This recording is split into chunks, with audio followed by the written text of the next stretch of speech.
friends, and welcome to Maestro, and we're going to discuss today on a very important and sensitive issue today, that is Israel's attack on Gaza on last Saturday. And this has become an international news and a matter of international concern, because Israel is a country which is known for its innovation and continuously improvising and making new contributions to the world. And the maximum number of even the Nobel laureates or the Nobel Prize winners on the science and innovation comes from this country. Now, looking to the praxis, if you see what has happened and what went wrong in that regard, I hope people could recall the good old days, and this conflict of Israel and Palestinians are not new to them. And even in your childhood, you might have heard about it, and that was a regular part of the world news and world history. And we all know the history and background behind it like that. In fact, there was between a peace process and there was what we can say a cold task was going, or there was a bridge making process when a Palestinian leader Yasser Arafat was there, I think. Many of you could recall in the past days. And afterwards also the things started proceeding, but right now what is happening with the attack by the Hamas and the attack by the Israelis on the Gaza city, this has center connections regarding the history, regarding the culture, regarding the working, and what exactly is the practice in DNA of Israel and its surrounding neighboring countries, and what exactly is going to come out of it. This is what decides the politics, struggle, and above, most importantly, the warlike conditions. The crux, the center lies in the conflict between the Jews and the Arabs or the Islamic nations. And earlier also, if you see past in the culture or the history, the conflict between the Jews and the Christians, we all could recall the very famous play written by Shakespeare, Merchant of Venice, and its character Shylock, where he has been gone through this very great hatred and the conflict of the Christians and the Jews, and how he comes with an idea.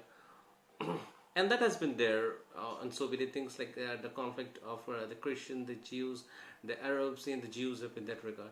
And that hatred, that works, has been an undercurrent, or perhaps the running the sounds or the reason for the crisis of that goes up in that regard. But in just in present praxis, I suppose Israel deserves a plaudits for standing up to Hamas and based on it's like that. Looking into the scenario, I suppose Israel has developed a lot in terms of their defense services, in terms of their agriculture thing, and India has also adopted a lot many defense technologies and the science and innovations apart from the defense things. And most importantly, the agriculture sector also has been a lot benefited with its Israeli pattern. And there has been a scholarly exchange, and there has been a great give and take. So definitely need to have it bound that India has a soft corner for an Israel, and that need to have. In fact, there has been joint sessions by the Israeli Secret Services, Mossad, and Indian Defense Services also, so that it all works together in a good manner. And now it's a matter of great alarm when the world is undergoing the crisis of Corona. Why this suddenly the things has happened and things has been from bad to worse in that case? Because Israel has always been struggling with the Palestinians, and of course with the Hamas in all the Islamic terrorist organizations in that regard. The decades-old conflict between Arabs and the Jews is dangerously spreading into another possible full-scale war, even as Israel's valiant defense its cities and people from the barrage of rocket fields by Hamas militants, the skies over the Gaza strips and frontline towns in Israel full of fire and the ground full of metal debris. There are still no signs of de-escalation despite truce moves initiated by the international community. As the world auction remains divided over the brutal fight between Israel Defense Forces, that is IDF, and the Islamist militant organizations in Gaza, Israel deserves all plaudits for stand up, as always, to Hamas' brazenness and its attempts to incite Islamic extremism to stoke a civil war. The attacks from Gaza and Israel's civilian populations are proving to be well planned and coordinated conspiracy. It has nothing to do with the Sheikh Jarrah land dispute, which is ostensibly a civil matter. Neither does it bear any connection with the police action in the Al Aqsa Mosque, where the rioters had to be quelled with force.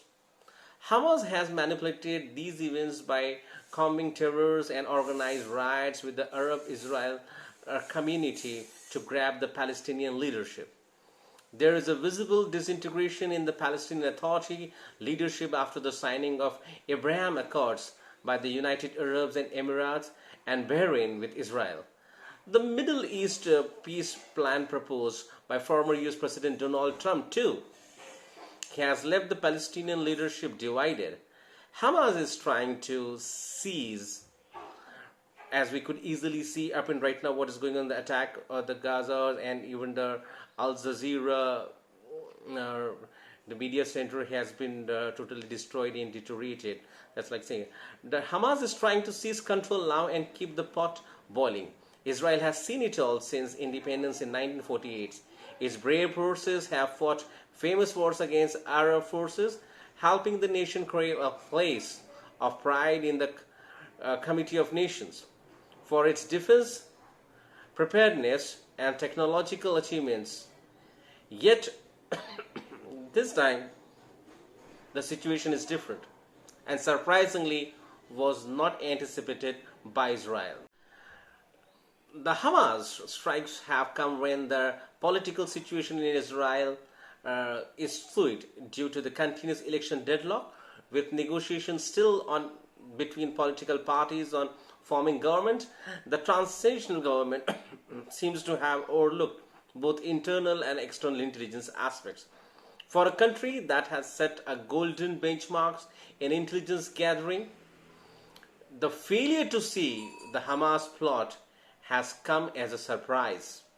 Now, even as the Iron Dome missile defense system keeps thwarting 90% of the Hamas rockets, Israel has a lot of ground to cover. The scale of rockets attacks and the duration the Hamas has stretched it to confirm that the militant group had amassed enough Israel's arsenal in advance. Possibility of a larger operation planned by other militant groups operating at the behest of Israel's enemies too cannot be ruled out. Gaza may become the starting point of another war-like engagement for Israel with its sworn enemies in the days to come. Gaza has always been a method of deadly terrorist activities, and it has been an epicenter of terrorist activities, as you all know, and we have been aware in the past like that.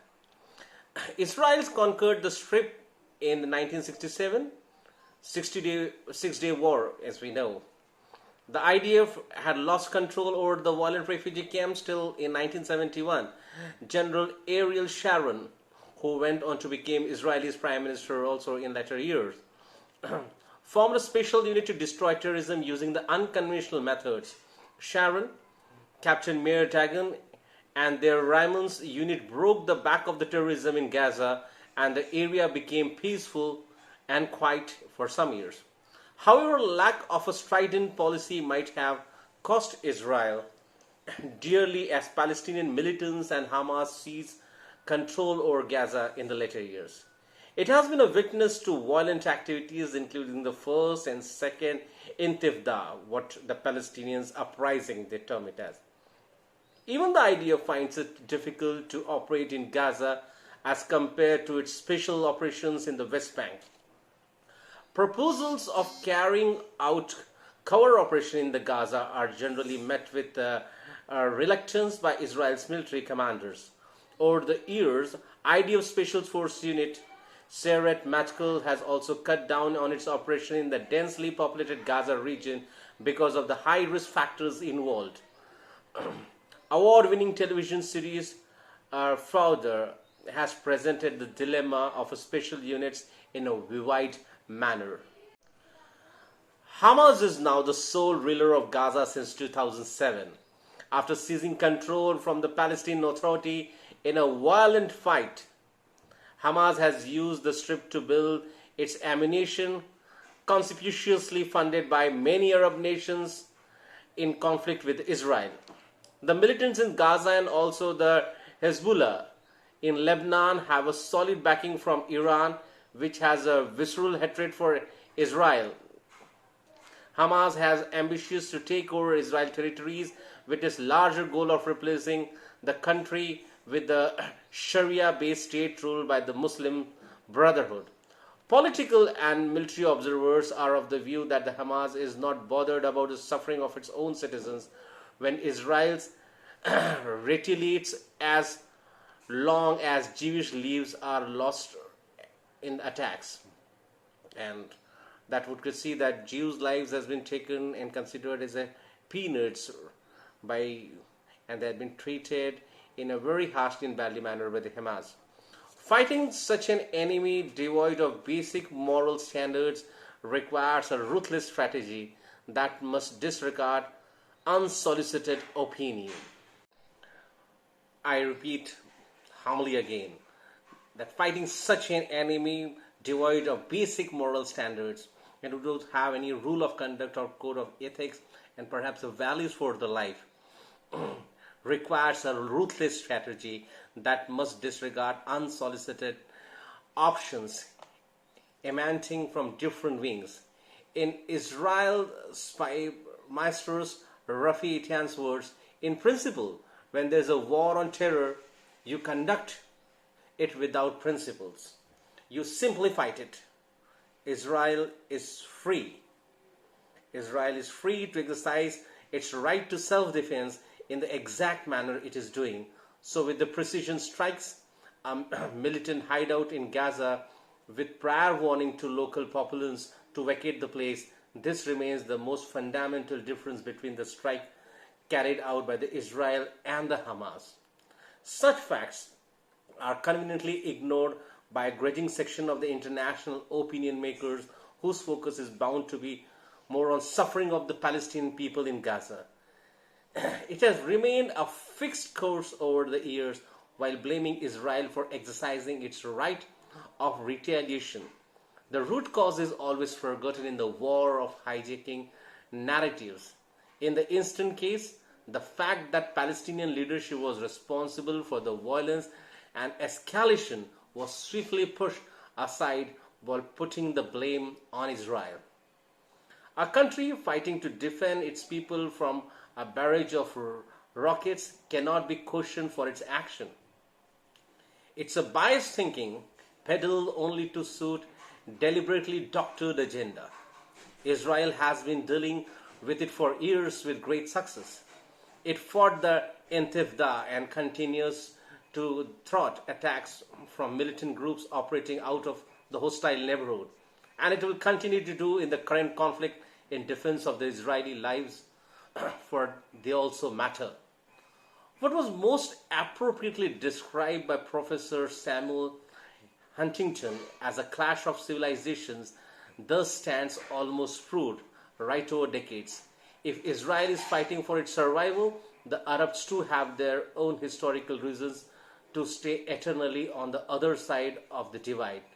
Seen in this light, the Middle East conflict was never just a matter of hostile political attrition fought only for the territorial control.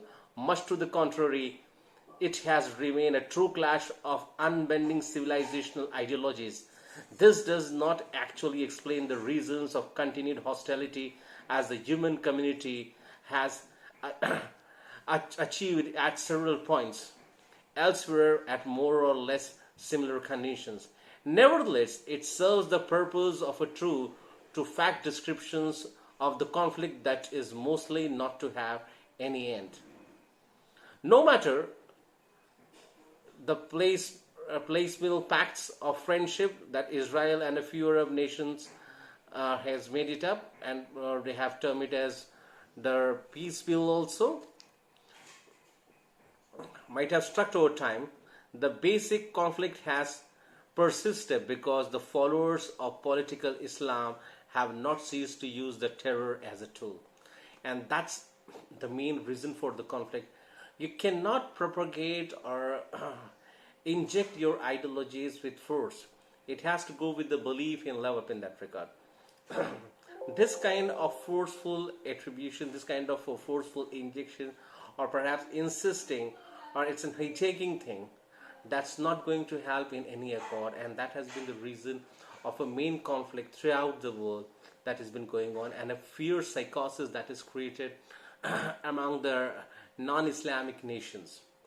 It's that's why India is looking these issues in a very high regard, and what the reflections and the repercussions of it comes up in that way. More than an international news, it is the news that has to be taken into the accord, because the world politics and the world standards, or perhaps the world will take a new turn. Few days back only, Israel has declared itself to the COVID-free nations. They were celebrating in a good charm, and suddenly after this conflict has come up, and hopes are looking at India's relation with Israel and the things coming up with up. It will be all have a peaceful end, and more fruitful things will come up in that accord. Prayer for all. This all for now. Vande Mataram. Jai Hind.